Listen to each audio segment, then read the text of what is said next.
ರಾಜಣ್ಣವ್ರು ಹೇಳಿರುವಂಥ ಕ್ರಾಂತಿ ಆಗುತ್ತೆ ಅಂತ. ಅದನ್ನು ಕ್ರಾಂತಿ ಏನು ಅನ್ನೋದನ್ನು ಅವರೇ ಕೇಳಬೇಕು. ಅವರು ಸೆಪ್ಟೆಂಬರ್ ಕ್ರಾಂತಿ ಅಂತೇಳಿ, ಈಗ ಆಗಸ್ಟ್ ಆಯ್ತು, ಈಗ ಸೆಪ್ಟೆಂಬರ್ ನಾಳೆಯಿಂದ ಇನ್ನೇನು ಕ್ರಾಂತಿ ಆಗುತ್ತೋ ಗೊತ್ತಿಲ್ಲ. ಬಹುಶಃ ಅವ್ರು ಹೇಳಿರ್ತಕ್ಕಂಥದ್ದು ಅಂತಂದರೆ ಎಲ್ಲ ಒಂದು ಕಡೆ 2.5 ವರ್ಷ ಆಗ್ತದೆ. ಆದಾಗ ರಾಜಕೀಯವಾಗಿ ಚಟುವಟಿಕೆಗಳು ನಡೀತದೆ ಅಂತಕ್ಕಂಥ ಹಿನ್ನೆಲೆಯಲ್ಲಿ ಹೇಳಿದ್ದಾರೆ ಅಂತೇಳಿ ನಾನು ಭಾವಿಸ್ತೇನೆ. ಸಿಎಂ ಸ್ಥಾನನೂ ಕೂಡ change ಅದೇನಾಗ್ತದೆ ಅಂತ ಹೇಳಕ್ಕೆ ಬರೋದಿಲ್ಲ. ಅವತ್ತು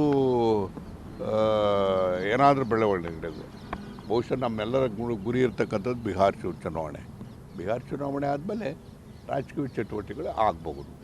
ನೀವು ರಾಜಣ್ಣವ್ರು ಹೇಳಿರುವಂಥ ಕ್ರಾಂತಿ ಆಗುತ್ತೆ ಅಂತ. ಅದನ್ನು ಕ್ರಾಂತಿ ಏನು ಅನ್ನೋದನ್ನು ಅವರೇ ಕೇಳಬೇಕು. ಅವರು ಸೆಪ್ಟೆಂಬರ್ ಕ್ರಾಂತಿ ಅಂತೇಳಿ, ಈಗ ಆಗಸ್ಟ್ ಆಯ್ತು, ಈಗ ಸೆಪ್ಟೆಂಬರ್ ನಾಳೆಯಿಂದ ಇನ್ನೇನು ಕ್ರಾಂತಿ ಆಗುತ್ತೋ ಗೊತ್ತಿಲ್ಲ. ಬಹುಶಃ ಅವ್ರು ಹೇಳಿರ್ತಕ್ಕಂಥದ್ದು ಅಂತಂದರೆ ಎಲ್ಲ ಒಂದು ಕಡೆ 2.5 ವರ್ಷ ಆಗ್ತದೆ. ಆದಾಗ ರಾಜಕೀಯವಾಗಿ ಚಟುವಟಿಕೆಗಳು ನಡೀತದೆ ಅಂತಕ್ಕಂಥ ಹಿನ್ನೆಲೆಯಲ್ಲಿ ಹೇಳಿದ್ದಾರೆ ಅಂತೇಳಿ ನಾನು ಭಾವಿಸ್ತೇನೆ. ಸಿಎಂ ಸ್ಥಾನನೂ ಕೂಡ change ಅದೇನಾಗ್ತದೆ ಅಂತ ಹೇಳಕ್ಕೆ ಬರೋದಿಲ್ಲ. ಅವತ್ತು ಏನಾದರೂ ಬೆಳವಣಿಗೆ ಬಹುಶಃ ನಮ್ಮೆಲ್ಲರ ಗುರಿ ಇರ್ತಕ್ಕಂಥದ್ದು ಬಿಹಾರ್ ಚುನಾವಣೆ ಆದಮೇಲೆ ರಾಜಕೀಯ ಚಟುವಟಿಕೆಗಳು ಆಗಬಹುದು.